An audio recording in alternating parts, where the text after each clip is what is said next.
ಸಚಿವರ ತವರಿನಲ್ಲಿ ದಲಿತರ ಗೋಳನ್ನ ಕೇಳುವವರು ಯಾರು?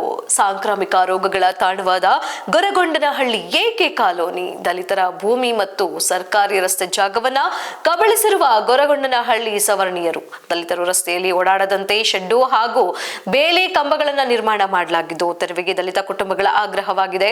ದಲಿತ ಕುಟುಂಬಗಳ ಮೇಲೆ ಚೇರ್ಮನ್ ಶಿವನಂಜಪ್ಪ ಕುಟುಂಬದವರ ನಿರಂತರ ದೌರ್ಜನ್ಯ, ದಬ್ಬಾಳಿಕೆ ಹಾಗೂ ಪಾಳೆಗಾರಿಕೆ ನಡೀತಾನೆ ಇದೆ. ಏನು ತಿಪಟೂರು ಜಿಲ್ಲಾ ಉಸ್ತುವಾರಿ ಸಚಿವರು ಹಾಗೂ ಗೃಹ ಸಚಿವರಾದ ಡಾಕ್ಟರ್ ಜಿ ಪರಮೇಶ್ವರ್ ಅವರ ತವರಿನ ನಗರದ 31ನೇ ವಾರ್ಡ್ನ ಗೊರಗೊಂಡನಹಳ್ಳಿಯ ಏಕೆ ಕಾಲೋನಿಯಲ್ಲಿ ನಿರಂತರ ಸವರ್ಣೀಯರ ದೌರ್ಜನ್ಯಕ್ಕೆ ಭಯದಿಂದ ಬದುಕುವ ಸ್ಥಿತಿಗೆ ಬಂದಂತಾಗಿದೆ. ಸರ್ವೆ ನಂಬರ್ 93/4A2 ರಲ್ಲಿ ದಲಿತರು ರಸ್ತೆಯಲ್ಲಿ ಓಡಾಡದಂತೆ ಶೆಡ್ ಹಾಗೂ ಬೇಲಿ ಕಂಬಗಳನ್ನ ಹಾಕಿ ಗ್ರಾಮದ ಚೇರ್ಮನ್ ಶಿವನಂಜಪ್ಪನವರ ಮಕ್ಕಳು ಮತ್ತು ಮೊಮ್ಮಕ್ಕಳು ನಿರ್ಮಾಣ ಮಾಡಿಕೊಂಡು ರಸ್ತೆಗೆ ಅಡ್ಡಪಡಿಸುತ್ತಾ ದೌರ್ಜನ್ಯ, ದಬ್ಬಾಳಿಕೆ ಹಾಗೂ ಪಾಳೆಗಾರಿಕೆಯಿಂದ ನಾವುಗಳು ನಲಗಿ ಹೋಗಿದ್ದು ನಮಗೆ ಸೂಕ್ತ ರಕ್ಷಣೆ ನೀಡುವುದರ ಮೂಲಕ ಹಾಗೂ ನಾವುಗಳು ರಸ್ತೆಯಲ್ಲಿ ಓಡಾಡಲು ಅನುವು ಮಾಡಿಕೊಡುವಂತೆ ತಹಶೀಲ್ದಾರ್ ಮತ್ತು ನಗರಸಭೆಗೆ ದೂರನ್ನ ನೀಡಿದ್ದು ಸೆಪ್ಟೆಂಬರ್ ತಿಂಗಳಿನಲ್ಲಿ ಇಲಾಖೆಯವರು ಬಂದು ಜಾಗದ ನಕ್ಷೆಯನ್ನು ಗುರುತಿಸುತ್ತಾರೆ.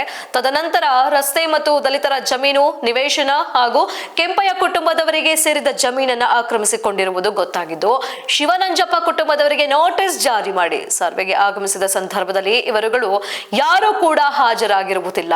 ಆದ್ದರಿಂದ ಶಿವನಂಜಪ್ಪನವರ ಕುಟುಂಬದವರಾದ ರಂಗನಾಥ, ದೊರೆರಾಜು, ಪವನ್ ಕುಮಾರ್, ಮೋಹನ್ ಕುಮಾರ್ ಸೇರಿದಂತೆ ಇನ್ನುಳಿದ ಕೆಲವರ ಮೇಲೆ ಸರ್ಕಾರ ಹಾಗೂ ಸಂಬಂಧಪಟ್ಟ ಇಲಾಖೆಯವರು ಕೂಡಲೇ ಪರಿಶಿಷ್ಟ ಜಾತಿಯ ಮೇಲೆ ಮಾಡಿರುವ ಅನ್ಯಾಯ, ದೌರ್ಜನ್ಯದಡಿ ಪ್ರಕರಣ ದಾಖಲಿಸಿಕೊಂಡು ಕರ್ನಾಟಕ ವಿಶೇಷ ಭೂ ಕಬಳಿಕೆ ಕಾಯ್ದೆ ಅಡಿ ಪ್ರಕರಣ ದಾಖಲಿಸಿಕೊಂಡು ಭೂ ಕಬಳಿಕೆ ಮಾಡಿಕೊಂಡಿರುವವರ ಮೇಲೆ ಕ್ರಮ ಜರುಗಿಸುವಂತೆ ದಲಿತ ಜನಾಂಗದ ಕೆಂಪಯ್ಯ ಕುಟುಂಬದ ಕಾಂತರಾಜು ಮನವಿ ಮಾಡಿದ್ದಾರೆ. ದಲಿತರಿಗೆ ಸೇರಿರುವ ಭೂಮಿಯಲ್ಲಿ ಹಾಗೂ ರಸ್ತೆಗೆ ಅಡ್ಡಲಾಗಿ ಅಕ್ರಮವಾಗಿ ಹಸುವಿನ ಸಾಗಾಣಿಕೆ, ಶೆಡ್ಡು ಹಾಗೂ ರಸ್ತೆಗೆ ತಂತಿ ಬೇಲಿಗಳನ್ನು ಉದ್ದೇಶಪೂರ್ವಕವಾಗಿ ಹಾಕಿದ್ದು ದಲಿತರಾದ ನಾವುಗಳು ವಾಸಿಸುವ ಮನೆ ಪಕ್ಕದಲ್ಲಿ ತಿಪ್ಪೆಗುಂಡೆ ಮಾಡಿಕೊಂಡು ಶೆಡ್ಡಿನಿಂದ ಬರುವ ಗಂಜಲ ಸೇರಿದಂತೆ ಗಲೀಜನ್ನು ನಮ್ಮ ಮನೆ ಮುಂಭಾಗ ನೇರವಾಗಿ ಚರಂಡಿಗೆ ಮತ್ತು ರಸ್ತೆಗೆ ಬಿಡುತ್ತಿದ್ದಾರೆ.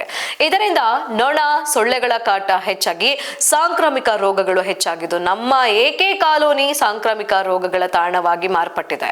ವಯೋವೃದ್ಧರು, ಚಿಕ್ಕ ಮಕ್ಕಳು ಮತ್ತು ಹೆಂಗಸರು ದಿನನಿತ್ಯ ಕಾಯಿಲೆಗಳಿಂದ ಬಳಲುತ್ತಿದ್ದಾರೆ. ಸುಮಾರು 3 ತಿಂಗಳಾದ ಬಳಿಕ ಇಂದು ಸರ್ವೆ ಇಲಾಖೆಯ ಸಿಬ್ಬಂದಿ ಮತ್ತು ನಗರಸಭೆಯ ಕೆಲವು ಸಿಬ್ಬಂದಿಗಳು ಸ್ಥಳಕ್ಕೆ ಆಗಮಿಸಿ ಪೊಲೀಸರ ಬಂದೋಬಸ್ತ್ನಲ್ಲಿ ಸರ್ವೆ ಮಾಡಿ ಕಲ್ಲು ಹಾಕಿರುತ್ತಾರೆ. ಜಾಗ ಒತ್ತುವರಿ ಆಗಿರುವುದರ ಬಗ್ಗೆ ದಲಿತ ಕಾಲೋನಿಯ ಮುಖಂಡರಿಗೆ ಮತ್ತು ಹಾಗೂ ಸ್ಥಳಕ್ಕೆ ಆಗಮಿಸಿದ ದಲಿತರ ಪರ ಸಂಘಟನೆಗಳ ಮುಖಂಡರಿಗೆ ತಿಳಿಸಿದ್ದಾರೆ. ಈ ಸಮಸ್ಯೆಯನ್ನು ಬೇಗ ಜಿಲ್ಲಾಧಿಕಾರಿಗಳು, ಉಪವಿಭಾಗಾಧಿಕಾರಿಗಳು, ತಹಶೀಲ್ದಾರ್ ಮತ್ತು ನಗರಸಭೆ ಪೌರಾಯುಕ್ತರು ಪರಿಹಾರ ಮಾಡದೇ ಇದ್ದಲ್ಲಿ ಸಂಬಂಧಪಟ್ಟ ಇಲಾಖೆ